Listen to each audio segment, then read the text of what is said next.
அனைவருக்கும் வணக்கம். நாம இப்ப பாக்கியலட்சுமி சீரியல்ல என்னெல்லாம் சுவாரஸ்யமான விஷயங்கள் நடக்குதுன்னு பார்க்கலாம் வாங்க.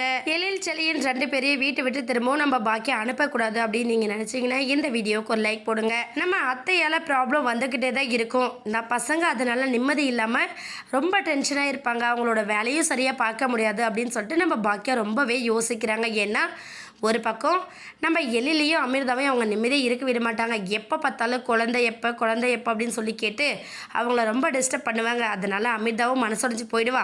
அதே சமயத்தில் எழிலும் அவனோட படத்தை நல்லபடியாக பண்ண முடியாது. அதனால் அவங்கள அவங்க இடத்துக்கே போக சொல்லிடலாமா அப்படின்னு சொல்லிட்டு நம்ம பாக்கியா ரொம்ப யோசிக்கிறாங்க. யோசிக்கிறது மட்டும் இல்லாமல் நீங்கள் ஏன் திடீர்னு இந்த மாதிரிலாம் முடிவு எடுத்திருக்கீங்க அப்படின்னு சொல்லிட்டு நம்ம எழில்கிட்டேயும் செழியன்கிட்டேயும் கேட்குறாங்க. இந்த கேள்வியை அவங்க 2 பேருமே எதிர்பார்க்கறதில்ல. ஏன்னா அம்மா நான் உங்கள் வரதுனால உனக்கு ஏதாச்சும் பிரச்சனையா அப்படிங்கிற மாதிரி நம்ம செல்லின்னு கேட்க ஆரம்பிக்கிறாங்க. உடனே பாக்கியா இல்லைடா, உங்களுக்கு எங்கே இருந்தால் நீங்கள் கம்ஃபர்டபுளாக சந்தோஷமாக இருக்கீங்களோ அங்கே இருந்தால் தான் உங்களோட வாழ்க்கை சிறப்பாக இருக்கும்.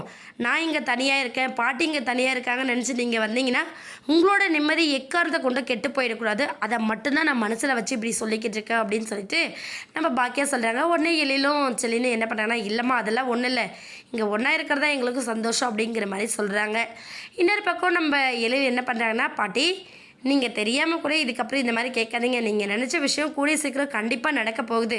அதனால் நீங்கள் எனி டைம் இதை கேட்காதீங்க. நீங்கள் கேட்குறதுக்கு முன்னாடி உங்களுக்கு ஒரு பேரனோ பேத்தியோ நாங்கள் பெற்று கொடுத்துட்றோம் அப்படின்னு சொல்லிட்டு நம்ம எழில் சொல்கிறாங்க. இதை கேட்டதுமே நம்ம ஈஸ்வரி ரொம்ப சந்தோஷப்படுறாங்க. இன்னொரு பக்கம் நம்ம பாக்கியா என்ன பண்ணாங்கன்னா, எழில்கிட்டையும் அமிர்தாக்கிட்டையும் பேசுகிறாங்க. பாட்டி இப்படி பேசிக்கிட்டே இருக்காங்களேன்னு நீங்கள் ரொம்ப வருத்தப்படாதீங்க.